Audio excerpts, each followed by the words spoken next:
Hello, everyone. Welcome to the News This Week podcast, the second best podcast in the world after Impulsive.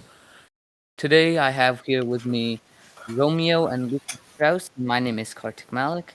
We'll be talking about the big news stories this week, including the Taliban, Messi on a PSG, the earthquakes in Haiti, and the US COVID cases rising. Let's get started. Well, first of all, talk about how the Taliban have taken over Afghanistan. Romeo, what do you think of this terrible thing that has happened? Well, I think that Afghanistan should have done something because U.S. prepared them with all the guns and all the money they needed, and it's super sad because they just got taken over in like a day. And what do you think, Lucas? I think it was terrible that the Taliban took over, and I feel as if the U.S. shouldn't have pulled out of the war so fast. Okay, and now talk about, how Afghanistan had 300,000 troops and the Taliban only had 80,000, and they still managed to lose all the major cities, and now how the government's been forced out, this is actually crazy. I was reading news today and I saw that they have gotten the biometric devices from the military bases, and now they have the information on every single person in Afghanistan who helped the U.S. military. What do you think about that? Bro, Romeo, that's Lucas? crazy. Wow. Oh my gosh. How do they do that? 80,000 against 300,000. There's no way Afghanistan could lose. Well, it's like that famous quote, build up your strengths while hiding it, and then wait your time, Eventually, they'll True. make a wrong mistake, and then you'll have your chance. Well, we'll keep you guys updated on this amazingly terrifying thing that's been going around. And let's go on to Messi moving to PSG after over 20 years, I believe. Romeo, over to you. Well, Messi joining PSG was a big shock to everyone in Barcelona. Dude, there's so many videos of people of Barca fans just crying. It was so sad. But again, Barca right now is they're in big debt. They're in $1 billion of debt. So $1 billion. yeah, That's a lot. or something crazy like a couple hundred million. They can't afford to keep Messi. Oh, Messi signed and with PSG for 41 million for a 2-year contract and an optional third year, but he's gonna make even more money because of all the jerseys and I think it's called I don't know, but he gets a cut of all all the merchandise he sells with PSG. So he's gonna end up making, instead of 41 million, he's gonna end up making 75 million. It's crazy. that's crazy. What do you think about this, Lucas? It's also really insane that I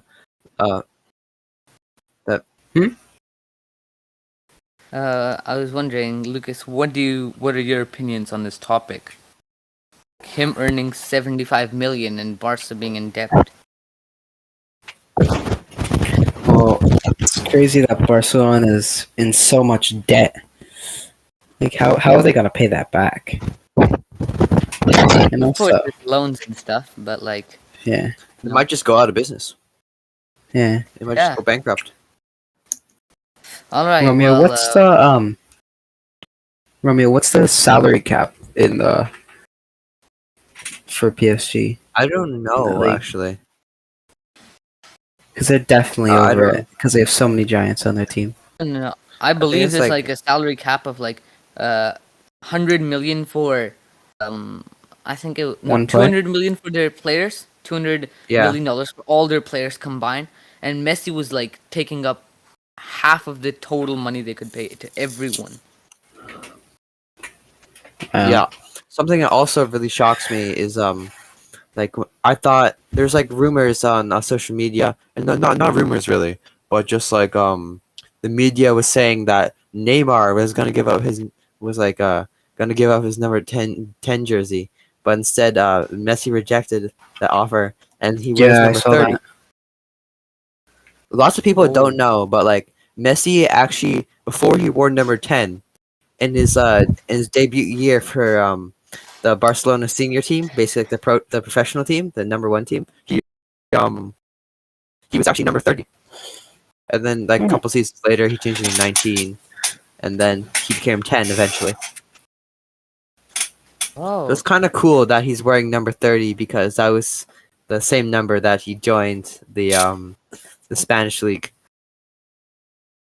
back well, like how many years ago? Oh my didn't gosh. didn't he get the number after Ronaldinho left the team? Yeah. Yeah, because he went to Oh, so it's a AC historic Milan. number. I know, right? It's All crazy. right, well, Romeo will keep us updated on this topic over the weeks. Let's move on now to the Haitian earthquakes. The country of Haiti, which suffered huge, terrible, devastating earthquakes in, I think it was 2010 or something, I believe. 2010, and back then they had a terrible time. Their infrastructure was destroyed. There were 200,000 deaths. There's a tsunami. There was a 7.8 to 8.5 billion dollars in damages, and now it's happened again. Like they were just starting to get back to normal life after decades of rebuilding, and now it just came back and ruined all their progress. Like people Wow. believe that this time it's gonna be again up to 10,000 deaths. Crazy. That's like when you're building a Lego structure for a very long time and then your Oh cousin yeah, steps on it. That's probably what they feel like right now. Yeah, like all their work gone, definitely. and the families of people who died to this terrible thing, they must be feeling like like why Yeah, didn't we plan this before? Like they built buildings, and then they didn't build them, all of them, to be earthquake proof because they didn't have enough money and stuff. Like they Oh. probably feel like they should have done something about that. yeah. Well, next week's episode we'll talk more about this. Let's now move on to Blue Origin, Jeff Bezos' company, and how they're going to Oh sue yeah, I heard NASA. about that. Blue Origin, which is owned by Jeff Bezos, has had a rivalry with SpaceX, which everyone knows is owned by Elon Musk, because NASA was going to give both of them contracts for a few $1 billion to launch people to the moon, and they decided that because they didn't get enough money, they're just gonna give all the money to SpaceX, which is really interesting because this shows that they have faith in SpaceX. And now Blue Origin is calling them favoring SpaceX over stuff, and they're saying that that SpaceX technology can't be trusted when clearly we've seen it can, as it sent 3 people to Yeah. the ISS. So Hmm. what do you guys think of this topic? Well, I don't know if they're really favoring. It's like a hard topic, but like if you don't have enough money, you can just like both the companies are $1 billion companies. Like they can use some of their own money too. So like Yeah. they can just split it between them, or it depends.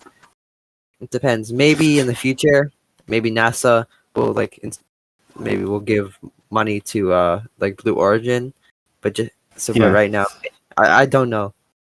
Just crazy. Don't know. Yeah, this is a very interesting topic. Two multi-billionaires arguing over who gets to send people to the moon first in over Yeah. 50 years. Okay, and another big story this week has that COVID cases are rising in Republican states, especially in the deep south. Like vaccination rates in the deep south are really low. I think they have some of the lowest vaccination rates in all of America.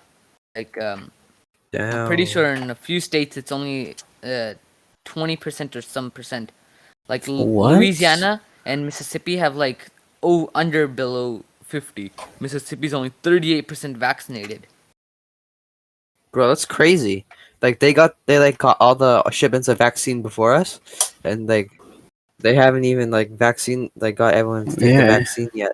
As here in Many BC, people are like many people are blaming Donald Trump for this because many say that he's the one who caused people to be afraid of getting vaccinated, but no one really knows for sure. Everyone has their own fears for different reasons, but Yeah. he is a big factor. Wait, did Big Donald factor. Trump say anything about like the vaccine not being safe, or no? Well, he did originally say that, he didn't say it out loud, but everyone could tell by the way he's talking that vaccinations aren't good, that he doesn't like getting He vaccinated. doesn't approve. Yeah, so this is a terrible thing. Like some hospitals are overflowing, they're running out of oxygen, Yeah. masks. Like some people are saying for Donald Trump to go and send a letter to everyone saying that he believes everyone should be vaccinated. Like that's the only way to get everyone vaccinated. Yeah. But This is a again, terrible topic. like there's some people that just like don't want to take the vaccine. Like there's so many Yeah. other like reasons why people Tons of don't want to people. take the vaccine. Yeah, because like there's also like healthcare issues. Like maybe some people are allergic to like injections or needles or something like that. Yeah. It can't Yeah, I be that know half the someone people who's in an allergic entire to state- needles. It can't be that half the people in the entire Yeah, but state still, are it makes allergic. it makes up a couple percent. Still, Romeo, that's not the main thing. It's shocking. But Alright, most for people the are just next scared. thing, So yeah. For the next thing, we'll be talking about how a Chinese company is proposing to move 1 million Bitcoin processors from China to Alberta. Scientists say this is 1/3 of the world's capacity that could be moved potentially after China banned cryptocurrency mining because of security threats. What do you guys think of this? It's crazy I that don't know. they're moving a ton. But Mhm. why would they move it out here? Because there's a lot of oil So- mining in Alberta, and they think since it needs a lot of power, they're gonna put it right next to an oil mining machine so they can get oil Oh. converted into fuel, and then as soon as it's converted into fuel, they can use it to power the plant. Okay. Yeah, Oh, so What were they transferring? 1 million Bitcoin mining processors. 1 Processors. billion. Yeah. Define what that is. That's crazy. Imagine how much money they can make. That they already have made too. And another crazy thing that just happened is Justin Trudeau announced that another election is going to be happening. Oh yeah. He's calling What an do you guys think election. It's kind of crazy. Like, doesn't he still have a year left? Yeah. I think he has a year or two, but the thing is, he has a really high approval rating. I think. Oh, yeah. While very- he's still strong, while he still has majority, he wants to still have his majority when he does the voting, so that he'll win again. It's kind of like strategy. like. Strategy to win. He has He quite has lots of high power right approval now. rating overall, Yeah. and if he makes a minority with the NDP, he can win again. But his goals are to win a majority. Mm-hmm. Now, we'll be watching to see what happens in this, and we'll talk more about all these topics in next week's episode of The News This Week. See you guys next time. Bye.